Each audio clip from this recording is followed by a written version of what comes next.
Hello and welcome to this new webisode, Theatre Bath in Conversation with.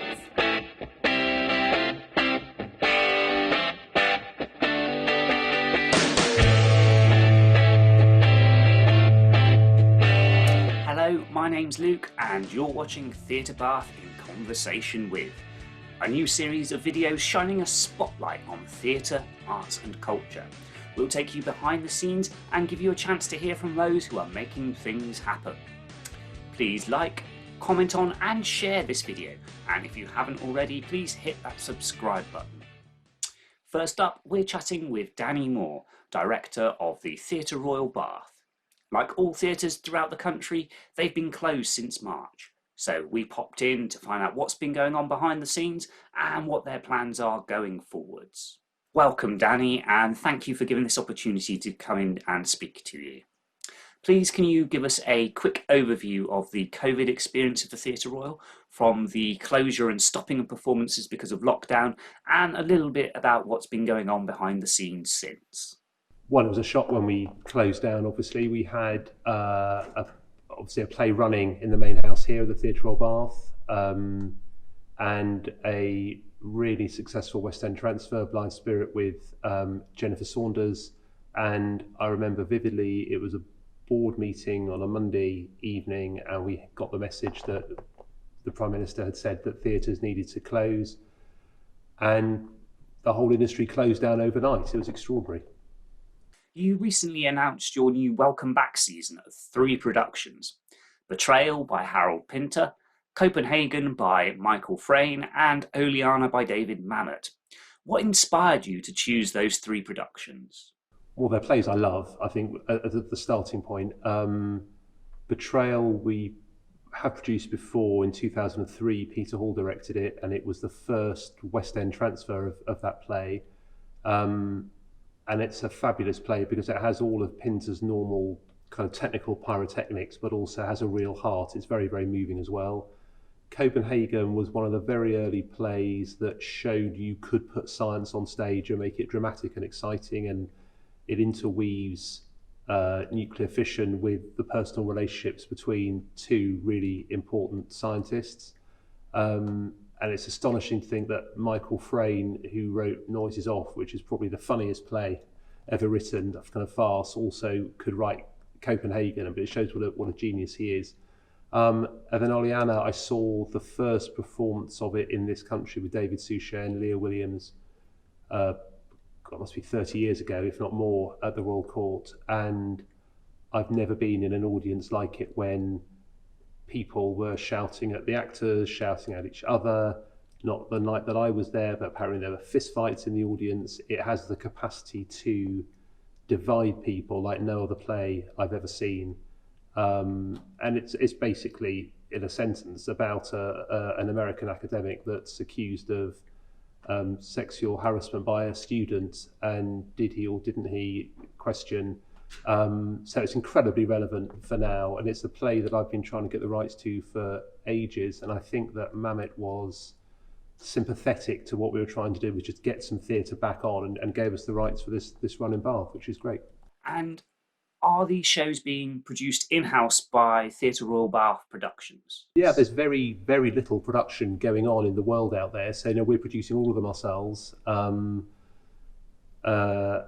we're a mixture of toured-in shows, as you know, and shows that we produce ourselves, but there are no producers, our normal suppliers, if you like, just aren't producing for all the obvious reasons. So we're producing all these 3 plays ourselves, and the idea is that when the audiences are in the theatre and the lights are down, they're going to have slightly more legroom because there are going to be less people in, but it will feel as if nothing's happened. So for the hour and a half or 2 hours, whatever that each of these plays are running, we can forget about coronavirus and just enjoy the production. It's the plan. Will the cast and crew be in production bubbles, or will they have to observe social distancing on stage?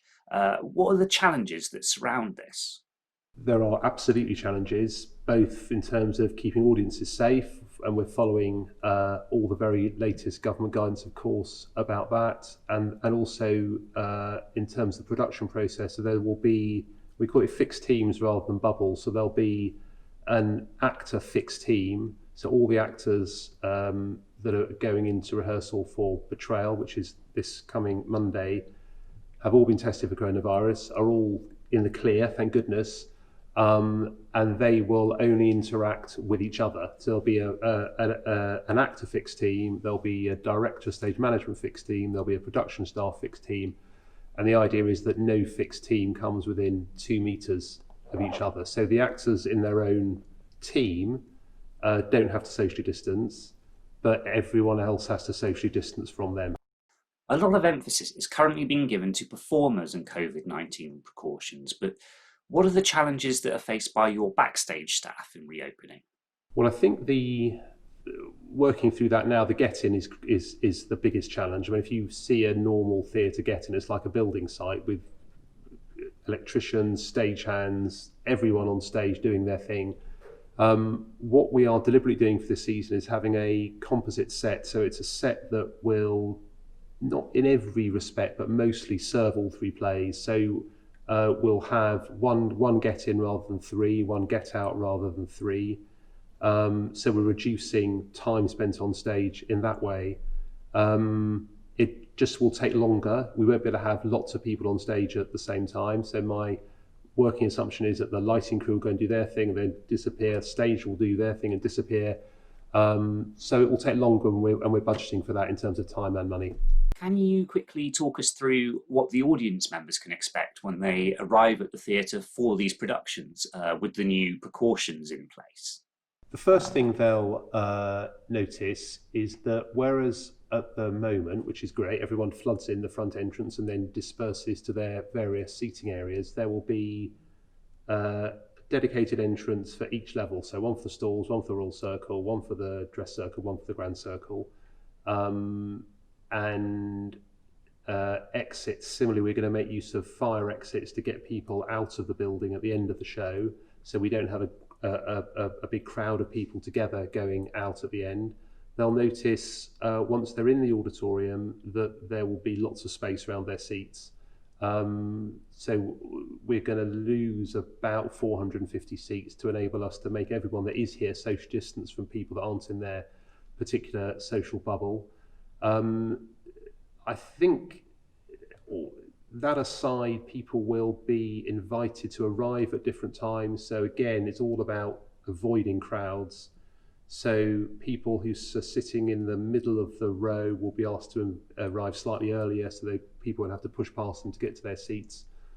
We're going to manage queues around toilets very, very carefully. That's an obvious kind of pinch point. The first show doesn't have an interval, so the bars will be closed for the first show, but the plan is for the second and third show, the bars will be open, and we're working out how we can do that safely. I think once we get used to it, the audience get used to it, it'll be fairly straightforward. I went to see a show at the Bridge Theatre in London last week, and they're doing all the things that I've just said, and it works incredibly well. Do you envisage these productions having a life after they open here and touring to other venues throughout the country? Yeah, our aim is, we don't obviously always achieve it, that all the shows we produce ourselves will have a future life either on tour or in the West End. And we're aiming very high in terms of, we've got 3 top directors, fabulous cast soon to be announced for all 3 shows. And absolutely the plan and hope is that they'll have a future life in other regional theatres and in the West End. Are there any plans to open up the Usinoff or Egg for performances? Not as yet. I think I want to make sure that the main house is working, that we can at least cover our costs for the main house season.